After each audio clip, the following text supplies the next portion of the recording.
motherfucking Eagle Double G. You know I'm mobbing with the D. Hello guys and welcome to Taglif Mallu. ഞാൻ SRJ, ഇത് Vivek. Subscribe and win. ഞങ്ങൾ ഈ channel ഓരോ milestone എത്തുമ്പോൾ, അതായത് 1000, 10000, 50000, 1,00,000 subscribers എത്തുമ്പോൾ ഞങ്ങൾ ഒരു സർപ്രൈസ് ഗിഫ്റ്റ് കൊടുക്കുന്നുണ്ട്. അതിനാൽ നിങ്ങൾ ചെയ്യേണ്ടത് ചാനൽ സബ്സ്ക്രൈബ് ചെയ്യുക, ലൈക്ക് ചെയ്യുക, ഷെയർ ചെയ്യുക. സോ ഗൈസ്, ഇന്ന് ഞങ്ങൾ ഡിസ്കസ് ചെയ്യാൻ പോകുന്ന ടോപ്പിക്കാണ് ബോഡി ബിൽഡിംഗ് ചെയ്താൽ ഹൈറ്റ് വെക്കാതിരിക്കുമോ, അതായത് ഹൈറ്റ് കുറയുമോ അല്ല കൂടുമോ. ഈ വീഡിയോ ഞങ്ങൾ സ്പെഷ്യലൈസ് ചെയ്യുന്നത് ടീനേജേഴ്സിന് വേണ്ടിയാണ്.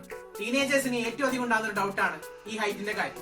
പലരും പറയുന്നതാണ് ടീനേജേഴ്സ് ആകുമ്പോൾ ഷോൾഡറിന്റെ മുകളിൽ അല്ലെങ്കിൽ കാലിനും എക്സസൈസ് എടുക്കാൻ പാടില്ല എന്ന്. അതായത് ഇങ്ങനെ ചെയ്യുമ്പോൾ നമ്മുടെ സ്പൈനൽ കോഡ് കംപ്രസ് ചെയ്യും, വളർച്ച മുരടിക്കും എന്നൊക്കെയാണ് പറയാറ്. ഈ വലിയ വലിയ ബോഡി ബിൽഡേഴ്സ് ഒക്കെ കൂടുതൽ ബൾക്കി ആയിരിക്കും. അപ്പൊ ഇവരെ കാണുമ്പോൾ നമ്മൾക്ക് ഇവർ കുറച്ചും കൂടി ഹൈറ്റ് കുറഞ്ഞായി തോന്നും. ഈ കാരണം കൊണ്ടാണ് പലരും ഈ ജിമ്മിൽ പോലെ ഹൈറ്റ് വെക്കില്ല എന്ന് പറയാൻ തുടങ്ങിയത്. ഇതിന് ഏറ്റവും വലിയ എക്സാമ്പിൾ ആണ് നമ്മുടെ സ്കൂളിൽ പോകുന്ന കുട്ടികൾ. 10-12 കിലോയുള്ള ബാഗുകൾ അവർ ചുമലിലേക്കാണ് പോകുന്നത്. ഇതുകൊണ്ട് തന്നെ ഒരു കുട്ടിയും വളരാതെ ഇരുന്നിട്ടില്ല. പൊതുവെ പെൺകുട്ടികൾ 18 വയസ്സ് വരെയും ആൺകുട്ടികൾ 21 വയസ്സ് വരെയുമാണ് ഹൈറ്റ് വെക്കുന്നത്. ഇനി എങ്ങനെയാണ് നമുക്ക് ഗ്രോത്ത് ഉണ്ടാകുന്നത്? നമ്മുടെ ശരീരത്തിലെ അല്ലെങ്കിൽ എല്ലിലെ എഡ്ജിലുണ്ടാകുന്ന എപ്പിഫിഷ്യൽ പ്ലേറ്റ്സ് കാരണമാണ് നമ്മൾ ഗ്രോത്ത് ഉണ്ടാകുന്നത്. ഈ പ്ലേറ്റ്സ് ആണ് നമ്മുടെ ബോൺ ലെങ്ത് കൂട്ടാൻ സഹായിക്കുന്നത്. ഈ പ്ലേറ്റ്സിന് എന്തെങ്കിലും ഡാമേജ് വന്നാൽ നമുക്ക് ഹൈറ്റ് വെക്കില്ല. ഇതുവരെ ഒരു സ്റ്റഡിയിലും അതായത് നമ്മുടെ ഗ്രോത്ത് വെയിറ്റ് ലിഫ്റ്റ് ചെയ്താൽ കുറയുമെന്ന് കണ്ടുപിടിക്കപ്പെട്ടിട്ടില്ല. പിന്നെ ഒരു പ്രശ്നം എന്താണെന്ന് വെച്ചാൽ ടീനേജേഴ്സ് ആകുമ്പോൾ വെയിറ്റ് ലിഫ്റ്റ് ചെയ്യുമ്പോൾ അവിടെ ഇഞ്ചുറി ആവാനുള്ള സാധ്യത കൂടുതലാണ്. കാരണം ഇവരെ ബോണിന്റെ ഡെൻസിറ്റി അഡൾട്ടിനെ കാട്ടി കുറച്ച് കുറവായിരിക്കും. ഈ എപ്പിഫിഷ്യൽ പ്ലേറ്റ് ഒരിക്കലും വർക്ക്ഔട്ട് ചെയ്തുകൊണ്ട് ഡാമേജ് ആവില്ല. ഇത് ഡാമേജ് ആവുന്നത് ശരീരത്തിൽ വെയിറ്റ് വീണാലോ അല്ല നമ്മൾ വീഴ്ച പറ്റിയാലോ മാത്രമായിരിക്കും. നമ്മുടെ ഹൈറ്റ് ഡിപ്പെൻഡ് ചെയ്യുന്നത് 3 കാര്യത്തിലാണ്.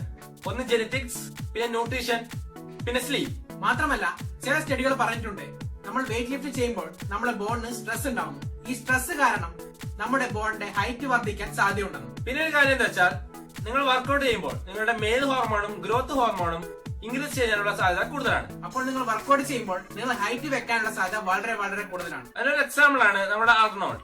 അദ്ദേഹം ബോഡി ബിൽഡർ ആയത് തന്നെ 16 വയസ്സിലാണ്. അതായത് 16 വയസ്സിന് ശേഷം 21 വയസ്സ് വരെ അദ്ദേഹം ഹൈറ്റ് വെക്കുകയുണ്ടായി. അതുകൊണ്ട് തന്നെ വെയിറ്റ് ലിഫ്റ്റിംഗ് ചെയ്യുമ്പോൾ നിങ്ങളെ ബോൺ ഡെൻസിറ്റി കൂടാനുള്ള സാധ്യത വളരെ കൂടുതൽ. ചുരുക്കി പറഞ്ഞാല് നമ്മൾ വർക്ക്ഔട്ട് ചെയ്താല് നമ്മൾക്ക് ഹൈറ്റ് മാത്രമല്ല നമ്മുടെ ബോണിന്റെ ഡെൻസിറ്റി വരെ കൂടാൻ സാധ്യത. നമ്മുടെ ബോൺ സ്ട്രോങ് ആകും കൂടുതൽ.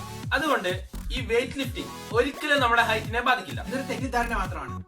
ഇത് പൊതുവെ ഞങ്ങൾക്ക് പറയാനുള്ളത് ടീനേജേഴ്സിന്റെ പാരന്റ്സിനോടാണ്. ഒരു ടീനേജറായ ബോഡി ബിൽഡർക്ക് ശ്രദ്ധിക്കേണ്ട 5 കാര്യങ്ങളുണ്ട്. ഒന്നാമത്തെ കാര്യം, മാക്സിമം 1 hour വർക്ക്ഔട്ട്. ആദ്യ എക്സസൈസ് നിങ്ങൾക്ക് എത്രത്തോളം ചെയ്യാം. Number 2, weekly 5 days workout. Number 3, പ്രോപ്പറായ ട്രെയിനിങ് ടെക്നിക്സ് പ്രോപ്പറായി പഠിക്കുക. 4, പ്രോപ്പർ ന്യൂട്രീഷൻ, അതായത് കറക്റ്റ് ആയ ഫുഡ്. നമ്പർ 5, പ്രോപ്പറായ റെസ്റ്റ് അല്ലെങ്കിൽ ഉറക്കം. ഒരു 8 to 9 മണിക്കൂർ നിങ്ങൾ തീർച്ചയായും ഉറങ്ങണം.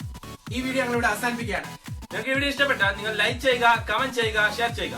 നിങ്ങൾക്ക് ഇനി കസ്റ്റമൈസ് ഡയറ്റ് വേണമെങ്കിൽ ഞങ്ങളുടെ ഇമെയിൽ ഐഡി നിങ്ങൾക്ക് മെയിൽ ചെയ്യാവുന്നതാണ്. ഞങ്ങളുടെ email ID taglifemallu@gmail.com. Till then, it's take care. Stay strong.